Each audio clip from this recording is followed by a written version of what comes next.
To prove that she didn't like me, Willow is carrying the bag I gave her on her back and wore the necklace I'd given her, publicly lashing out at me, insisting I had no right to even think about her that way. She even scolded her parents when they told her to stop being unreasonable. Later, as I came home for the new year sporting a busted lip, she mocked me, saying, "Did you get bitten by a dog again?" Under all those watching eyes, I answered, word by word, "No, it was my girlfriend who kissed me." Her face went dark in an instant. Chapter 1. On the last day my mother had ordered me home early for the new year, I managed to arrive late in the evening. Walking through the door, I saw Willow and her parents waiting in the living room. She glanced at me with narrowed almond-shaped eyes, a touch of contempt in her gaze. "George," she said, "did a dog bite you again?"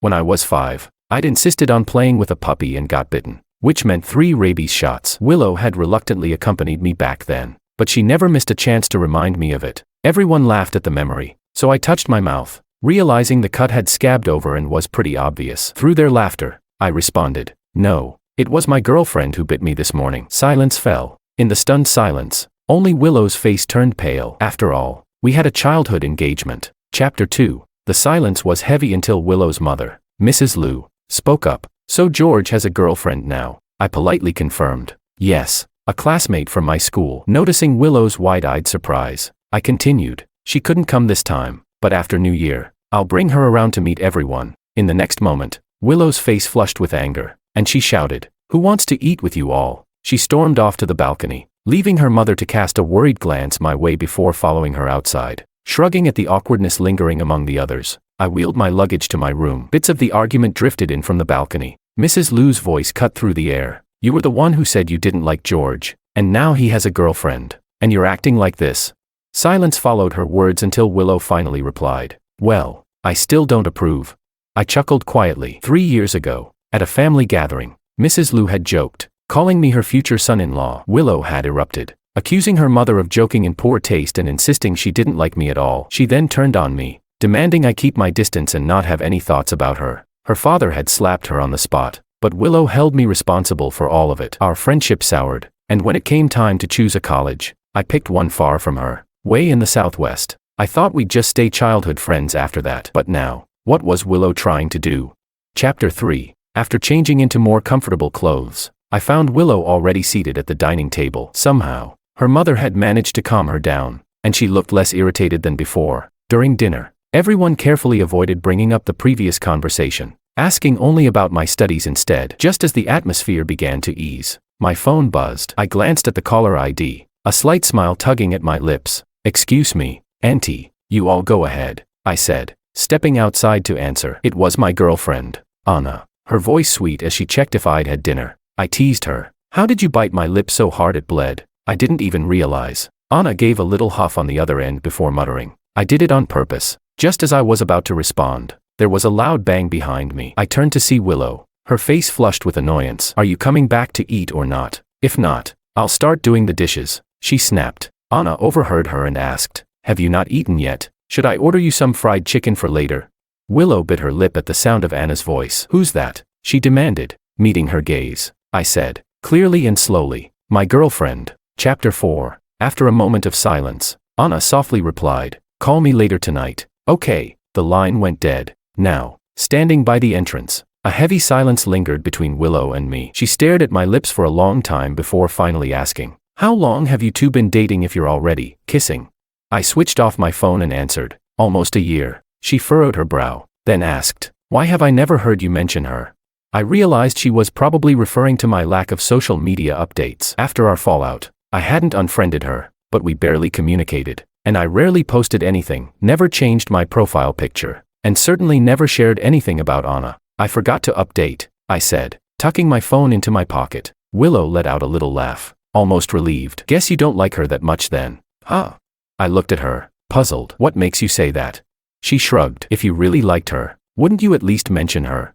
I shook my head, exasperated. "No, I really do like her." I held her gaze, wanting her to understand I wasn't lying. Willow's eyes met mine, a flicker of unease passing over her expression. Not wanting to prolong the conversation, I turned to leave. Just as I walked past her, she murmured, almost to herself, "How could you move on so quickly?" Chapter 5. 3 years ago, after Willow humiliated me in front of her parents, I was genuinely upset, but only for a while. Growing up, we had been close friends, practically inseparable. She even sent me mixed signals from time to time. In high school, reading romance novels became popular, and people around us often joked about us being a classic, childhood sweethearts couple. Willow never once turned down any of my friendly gestures. On the contrary, she even asked me for Valentine's Day gifts. I thought she liked me too, but that night at the gathering, she embarrassed me right in front of our families. The next day, my deskmate told me Willow had started dating Makoto, the class heartthrob who had openly admired her for years. At the graduation party, Makoto had confessed to her in front of everyone, teachers included. Although she hadn't responded then, the very day after she humiliated me, they got together. I opened WeChat, and there it was, a post from Makoto, declaring their relationship. In the picture, he and Willow were leaning close, looking cozy. My close friends, who knew of my long-standing, rumored romance with Willow, started texting me, asking what was going on. Thankfully, I'd never been one to post much on social media. Otherwise, I'd have had to explain myself to everyone. With a calm smile, I put my phone down and resolved to cut Willow out of my life. I didn't have much time to dwell on any bitterness. I'd once promised Willow that we'd both stay by the coast, but I broke that promise. When it was time to choose a college, I picked one in the Southwest. That summer, encouraged by my parents, I got my driver's license, learned to swim, and even traveled to several cities. With a packed schedule, any unnecessary emotions simply got pushed aside. My mom mentioned that Mr. Liu had brought Willow over to our house a few times, but I was either away on a trip or in class. It wasn't until right before the semester started, while helping my mom pack, that I saw Willow again. Mr. Liu looked at me and remarked, "You've tanned." I nodded, explaining I'd been to a lot of places. Willow said nothing, just glanced at me now and then. In a rare moment of silence, she cast me a long look before leaving. That night, just before bed, I scrolled through my feed and saw a post from Makoto. It read, "Sometimes, a childhood friend can't beat fate. What you can't have will always feel out of reach." Someone had asked him in the comments, what happened?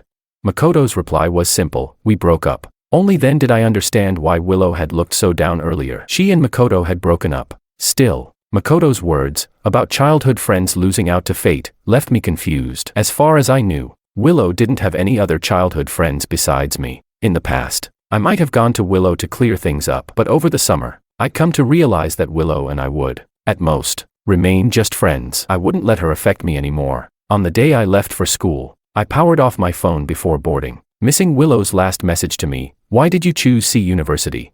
Chapter 6. College life was busy. I took on a second major, filling my schedule even on weekends. It wasn't until Willow messaged me one day that I realized I hadn't thought about her in a long time. She was asking me to buy something on Pinduoduo for her. "Sorry, I don't have the app installed," I replied. After a long pause, she finally responded with a simple, "It's fine." I wasn't in the mood for small talk, so I put my phone down and continued with my homework. When the library closed, I noticed she'd sent another message 5 hours earlier, "When does your summer break start?" I didn't reply. When my mind drifted back to the present, Willow's question replayed in my head, wondering how I could move on so quickly. A strange thought crossed my mind, but I brushed it off quickly. "I don't understand what you mean," I said, heading back to my room. Chapter 7. On the day I returned to campus, Anna was there to meet me at the station. The moment she saw me, she clung to my arm and said, "You must be tired. Let's go eat something nice." As we walked, Anna's face seemed a little off. I asked her what was wrong. After a moment of hesitation, she said, "About the other day, when I bit your lip." "I'm really sorry. It's just that." She lowered her eyes, then added, "I just felt really insecure." Once, Anna and I had talked about past relationships, and I'd been honest, telling her about my feelings for Willow. She'd brushed it off back then, but I'd caught the unease in her expression, the same look she had now, both sad and anxious. Gently, I took her hand and said, "It's okay. I never blamed you." Chapter 8. Anna and I first met under amusing circumstances. One day, the library was closing early for the holidays. On my way back to my dorm with an armful of books, a puppy suddenly bounded out of the bushes. We made eye contact, and it ran over to nuzzle my leg. I knelt to pet it, and it wouldn't leave my side. The collar around its neck showed it wasn't a stray, so I had no choice but to sit and wait for its owner to show up. After a few moments, the little dog started pawing at me, then curled up in my lap and fell asleep. Minutes later, a girl came rushing over. She glanced at me holding the puppy and clasped her hands in gratitude, apologizing profusely. It was her dog. To thank me, she added me on WeChat. That girl was Anna. Chapter 9. Anna was a freshman, a year behind me. When we first met, she often showed up at the library, bringing me lunch under the guise of thanking me or asking me for help with general education courses. Slowly, she became a natural part of my life, and even my friends couldn't stop praising her. Soon enough, I grew accustomed to having her around. I was pretty sure I knew her feelings. But memories of the mess with Willow made me hesitant to take the next step. Who knew if she'd turn around and tell me I'd misread things, just like Willow once had. Then one day, Anna brought me a homemade bento. My hand slipped, and it fell to the ground. At that moment, I remembered all those mornings I'd brought breakfast for Willow, who never once thanked me. In fact, the one time I accidentally spilled a bowl of congee, she threw a tantrum, refusing any apologies and eventually tossing the entire breakfast in front of me. So, almost instinctively, I glanced at Anna's expression. She was briefly startled but then knelt down, quietly cleaning up the spilled food with a napkin. I crouched down to help, guilt filling me. "I'm so sorry for wasting your effort," I said. Anna shook her head, looking at me with a gentle smile. "Everyone can be a bit clumsy sometimes." Willow had once bombarded me with so-called wisdom that said if you truly loved a girl, you should tolerate her temper, accept her bad moods. When I disagreed with her, she would call me unfit to have a girlfriend. But now, here Anna was, forgiving my mistake without a hint of anger. I asked, "You're not mad?" Anna looked at me, surprised by the question. Then she laughed. "You didn't do it on purpose. I can make another one for you. No problem." Yes, understanding should go both ways. So should patience. Why did some people just not get that? Anna's words were like a spring breeze, melting something frozen inside me. One day, she was sitting across from me in the library, passing me a little note that read, "Would you be my boyfriend, please, senpai? If you turn me down, I'll cry." Her signature was a little doodle of a puppy with teary eyes. I couldn't help but laugh. At that moment, I knew I'd fully moved on. Who could possibly let a girl this adorable cry?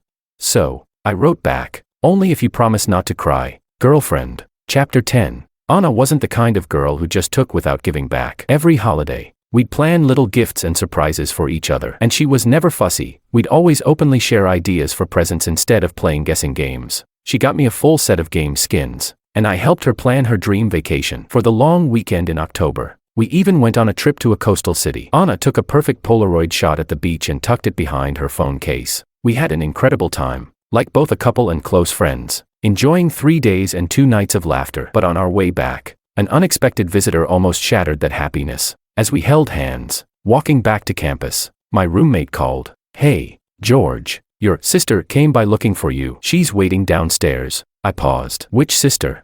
"No idea, but she's gorgeous. A bunch of guys have already tried to get her number." Right as I reached the dorm, I spotted her, Willow, in the middle of a crowd. She noticed me and was about to say hello when she caught sight of Anna and me holding hands. Her eyes instantly turned red. Chapter 11. Willow offered to take Anna and me out for coffee. As we sat down, Willow asked, "And she is?" "This is my girlfriend, Anna," I replied, introducing Willow as the girl next door. Willow's face turned pale. Anna, holding her coffee, leaned closer to me with a playful smile and said to Willow, "Aren't you a sharp little auntie?" Willow bit her lip. "Little auntie." Sensing the tension, Anna announced, "I ordered some little cakes from next door. I'll go pick them up." She left the table. I rubbed my temples, watching the foam swirl in my latte. "When did you start drinking coffee?" Willow broke the silence. "Back before college, my mother would prepare tea for both of us, so I'd never needed coffee to stay awake. I started when I was prepping for finals, got too tired, so I switched to coffee. I thought you'd always stick with tea," she said, a hint of something in her tone. "Stirring my coffee," I replied. "People change." I met her gaze and asked, "What are you doing here?" She replied, her tone stiff, "As your childhood friend, I'm just here to see if your girlfriend is a good fit." The way she emphasized childhood friend had a touch of bitterness. Chapter 12. As Willow and I sat in silence, Anna returned with the cake. While unwrapping it, she casually remarked to Willow, "George and I both love the cheesecake and coffee here." She placed the cake in front of us, almost like she was showing off a prized possession. Willow glared at her, looking anything but pleased. Anna, sensing the tension, moved closer to me, resting her head on my shoulder. "Why do I feel like little auntie doesn't like me?" she whispered, loud enough for Willow to hear. Willow's expression grew even darker. I ruffled Anna's hair and reassured her, "Nothing to worry about." Under Willow's frustrated gaze, I took Anna's hand and said, "Anna and I have plans at the library, so thanks for the coffee, Willow." I placed a 50 yuan note on the table, and without another glance at Willow, I led Anna out. On the way back, Anna's unusual behavior replayed in my mind. Typically kind and polite, Anna rarely went out of her way to make someone uncomfortable. Today, though, she seemed to make Willow's mood worse with every little move. My instincts told me she'd figured out who Willow was. "Sure enough," Anna asked, "she's the childhood friend you once liked, isn't she?" I nodded. "Yes, that's her. But it's all in the past now." Anna, still clinging to my arm, said softly, I trust you, though her worried eyes betrayed her uncertainty. Chapter 13. I thought that would be the last I'd see of Willow, but the next day, Anna's roommate called, sounding frantic. George, get to the hospital, Anna's been hit.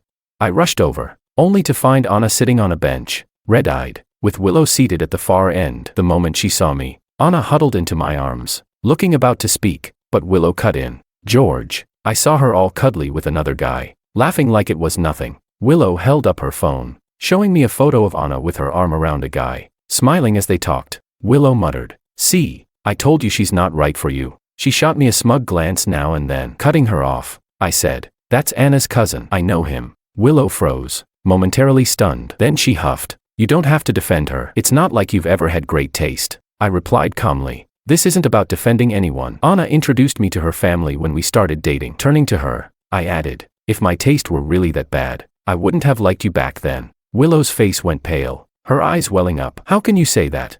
Ignoring her, I checked Anna's injuries. Her tearful face looked like a kitten whose food bowl had been taken. Without looking up, I spoke to Willow. It's time for you to head back to campus. You're not only upsetting my girlfriend, but you're also making her feel insecure. Watching Willow's shocked expression, I added, please don't come back again. If you do, I'll have to speak to your father about this. Chapter 14. Willow left, looking devastated. That evening, I walked Anna to her dorm. She chatted as usual, saying she wanted to ride the Ferris wheel with me the next day since it was supposed to be clear. She said it'd be the perfect night for stargazing. But the next day at noon, my mom called, sounding concerned. Willow told me she saw Anna hugging another guy. What's going on?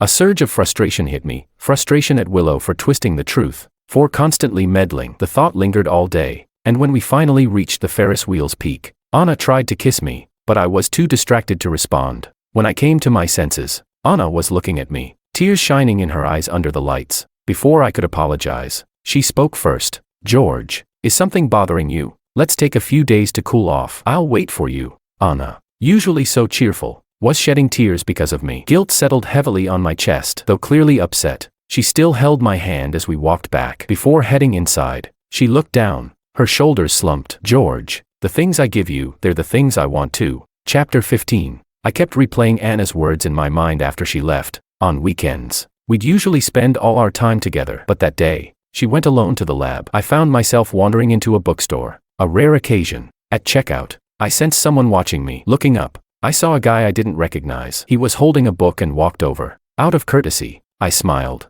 but he said, I know you. I blinked in surprise, as I'd never seen him before. He smiled back, from Anna's social media, pointing to the counter. He added, I used to have a thing for Anna. Chapter 16. Seeing my startled reaction, he chuckled. Relax, it never worked out. I'm just saying I tried. Then he shared his story with me. They were classmates in high school. Anna was popular and admired for her looks and grades, a name everyone in school knew. Meanwhile, he was the classic campus heartthrob. At the time, people thought they'd make a perfect match, constantly encouraging him to confess. Caught up in the momentum, he started to like Anna and eventually confessed to her after school one day. But to his surprise, Anna turned him down with a serious response. We shouldn't date just because people think we should. Real love is about knowing your own heart. It wasn't until he met someone he truly cared for that he understood Anna's words. He admitted, looking back, it wasn't real attraction to Anna. I was just going along with what others said. Caught up in the idea of dating someone popular, he looked over at me and continued, Anna never shared what happened between us. She kept it private to protect my pride. I see you in her social media often, and knowing Anna, I figure you must be a good guy too. After he left, I opened Anna's profile. Her background photo was a picture of us together. Every post was set to public. Scrolling down, I realized that before we were together, her posts were just about her daily life. But since last year, every update had something about me. Casual shots of my profile, photos of me dozing off in the library. Anna's friends clearly knew who I was because she'd told them about me. George is always too engrossed in studying to remember to eat, so I have to bring him lunch, she'd say. No wonder my roommate kept saying everyone knew I was Anna's special someone. I glanced at my own profile. My sparse feed was mostly required reposts from school clubs, with no trace of Anna. No wonder Willow assumed I didn't care about her. Remembering Anna's sad expression yesterday, I began to understand. Chapter 17. I called my mom and asked, did I ever tell you about my girlfriend? There was noise on her end, likely from a lively mahjong game. Her response, however, struck a nerve. When did you ever tell me? You just announced you had a girlfriend during the new year. George, listen to me, be careful about who you choose. Last time, Willow said she saw your girlfriend hugging some other guy. I interrupted. Mom, that was her cousin. Don't believe Willow's stories. Mom paused. So, what's your girlfriend like? She's the best, I answered firmly. After a moment of silence, she added, George, I know you. You may feel deeply, but you only show a fraction of it. If you're calling me now, I bet you've had some disagreement. You're not one to express your feelings, but relationships require that. She suddenly shouted, Who? Pay up, everyone, and hung up, leaving me staring at my phone, bewildered. I'd always thought that love was a private matter between two people, not something to display to the world. Anna had never pressured me to post about her or flaunt our relationship. She was always like that, never demanding anything from me. But now, I realized that while Anna loved me wholeheartedly, I hadn't given her the security she needed. Willow's interference only made her insecurities worse. I knew I had to talk to Anna. Chapter 18. But before I could reach Anna, Willow found me. I was surprised to see her outside my dorm building. I want to talk, she said. I realized it was time to put an end to things with Willow. Her endless meddling would only fuel Anna's anxieties. I agreed, but I sent Anna a message before heading out. Willow wants to talk. I'll be back soon. This, I thought, was my first step in showing Anna that I cared. We went to a Sichuan restaurant near the back gate. Knowing Willow couldn't handle spicy food, I ordered several spicy dishes anyway. I can't eat spicy food, she protested. Then order something else for yourself, I replied. Her eyes filled with hurt. You never used to talk to me like this. In the past, I would have been considerate, but not this time. We still haven't addressed the fact that you lied to my mom about Anna. It's not a lie if it's true. How can you be sure he's her cousin? Do you really know her family? She challenged. Am I stupid? I replied, frustrated. Pretty much, she shot back. You've always been clueless. I laughed coldly. So, you think you're the only smart one, and everyone else is just naive? Realizing her words, Willow stammered. I didn't mean it that way. I'm just trying to protect you. Mind your own business, I replied dismissively. She reached for my sleeve, but I pulled back. Why her? Wouldn't it be better with someone you've known forever? I could hear the implication in her words and clenched my teeth. Do you even hear yourself? Yes, I'm crazy, she burst out. I regretted it ever since I started dating Makoto. I thought about you the whole time we were together. I like you, but I just got angry back then with all the jokes my mom and others made. Her outburst made things clear. That comment from Makoto's old post about childhood friend versus fate, it was about me. My disgust toward Willow only grew. If she didn't like Makoto, why date him? Makoto used to tell me, George, I really admire you. You're smart, and you're a great guy. But in terms of Willow, it's fair competition as long as she's single. I remembered his bright smile. He'd chased her for 3 years, yet their relationship lasted just 2 months. How unfair was that? Willow continued, Can we start over? Don't you want me anymore? Before I could answer, the table behind suddenly burst with the sound of playing cards. Can't beat that. Willow's face darkened. I replied, If you truly liked me, you wouldn't have humiliated me in front of everyone back then. You've always put yourself first, leaving me with your leftover feelings. Is that even love? Her eyes reddened, and before she could respond, the same voice interrupted again. No. After a moment of silence, she said, I'll wait for you, no matter what. And just then, the same voice added, Hurry up already. We're all getting old here. I stood up and walked over to the next table. The person curled up in the booth, watching the game on her phone, looking up at me with a guilty expression, was Anna. Chapter 19. Anna and I walked back to the dorm together. I asked, enjoying causing trouble? Anna pouted. Who told her to try and steal my guy? I chuckled. Who says she even stands a chance? She replied, the textbooks all say that these melodramatic moves can win someone over.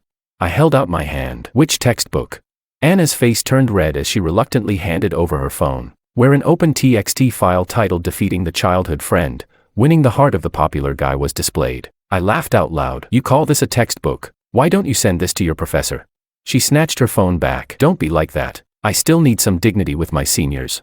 Anna was known for her polite, distant demeanor in the lab, but with me, she was like a little puppy, wagging her tail. Only I knew how affectionate Anna could be. After a moment of silence, she whispered, I was afraid. The book said I needed to play some tricks to make you realize how much I mean to you. I was scared that if I went too far, you'd actually leave. With her head down, she added, I'm sorry. I shouldn't have eavesdropped on your conversation. I reached out to touch her face, feeling the warmth of her tears on my hand. My heart flooded with guilt. I pulled Anna into my arms and said, You don't need those tricks. I'll love you anyway. Anna froze in my embrace. Anna, I'm sorry for not showing you how much I care, I said. Chapter 20. Following Anna's example, I changed my profile's background to our photo and introduced her to everyone I knew. Everyone now knew that Anna was my beloved girlfriend. I learned from her how to express my feelings openly, no longer afraid to let the world know. Once, I needed to use Anna's phone to register for an account. She handed it over without hesitation. Moments later, a string of messages popped up, from Willow's number.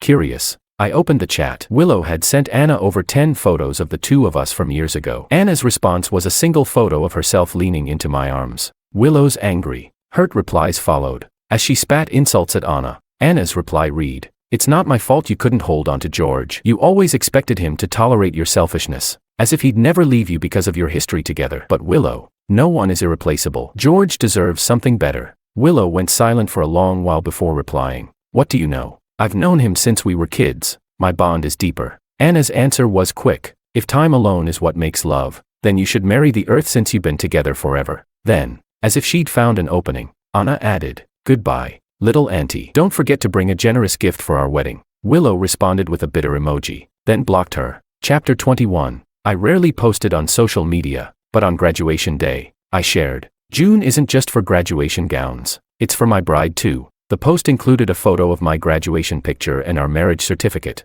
Friends from high school flooded the post with likes, many commenting on how I'd always been one to make big moves. Willow was the first to like it. Moments later, her profile icon went dark. Chapter 22. Speaking of the proposal, it ended up being a bit of a funny mishap. Anna and I somehow had the same idea at the same time and pulled out rings at the amusement park where we'd first declared our love. We stared at each other's rings for a few seconds before bursting into laughter and hugging tightly. And so, we exchanged rings on the spot. Our families met for dinner afterward. Anna's mother, who's from City C and has a feisty personality, couldn't stop talking about how Anna needed someone calm and steady to balance her out. Later, back at the hotel, my mom pulled me aside. "Anna is a great girl. George, you better treat her right." I chuckled. "You're saying that after just one meeting?" Mom replied, "You can tell from her parents. Her father looks at her mother with so much love. Her mom may be a bit fiery, but she still acts playfully with her dad. That's real harmony. Kids from families like that know how to love. And I can tell she's taught you a thing or two about showing your emotions." Thinking about the times I'd been reserved with Anna, I felt a twinge of guilt. Just then, there was a knock on the door. "George, I bought tons of sparklers. Come on, let's go play." I opened the door, and Anna stood there with a bright smile. I took her hand in mine, grateful that it wasn't too late. Chapter 23. The next time I saw Willow was at my wedding to Anna. I was adjusting my suit when she suddenly appeared behind me. I waited for her to speak, but instead, she pulled a red envelope from her pocket and handed it to me. "Here's a wedding gift, or you could just come with me right now," she said with a hopeful look. Under her intense gaze, I took the envelope and said, "Congratulations. You're the first to give your little nephew a gift. He'll remember this." Willow's eyes widened. "Anna's pregnant?"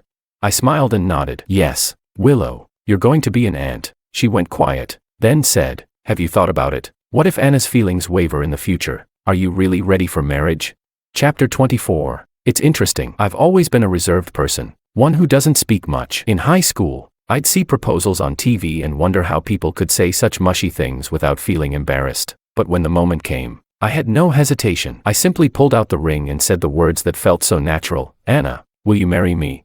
Now, as Willow questioned me, I looked her in the eyes and answered, "Willow, you're mistaken. Love isn't just about being constant. It's about falling in love again and again. Every time it's Anna. Every time she meets me at the library. Every time her eyes are full of me. Every time she fills her feed with our life together. I fall for her all over again. Just the way she looks at me, that alone makes me love her more." I finally understood the courage that comes from a healthy relationship. Glancing at the bridal gown peeking from behind the door, I smiled. Every day with her is a gift from fate, and I'm willing to face any uncertainty in our future as long as I get to enjoy our present together. I may have been unlucky with Willow, unable to find harmony with her, but I'm lucky that Anna patiently taught me how to show my love. Anna finally emerged from her hiding place. Her face flushed. She reached out her hand, and I took her bouquet and placed it in Willow's hands. "My goddess of fate is here. Willow, I wish you all the happiness too." As I passed her, I whispered, "Learn to speak kindly in the future." "Willow," behind me, she murmured, "There won't be anyone else."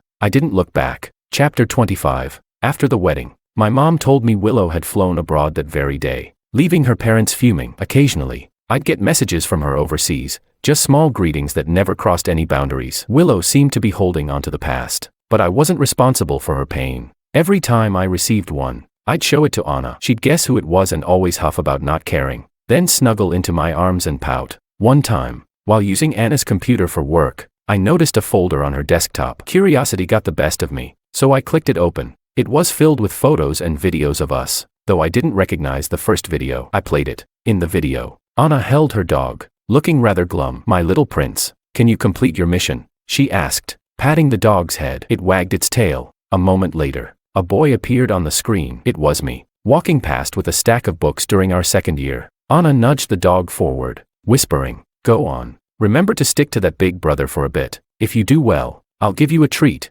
The dog hesitated, so Anna gently pushed it toward me. She murmured, "Go on. If you do this, you'll have a dad someday."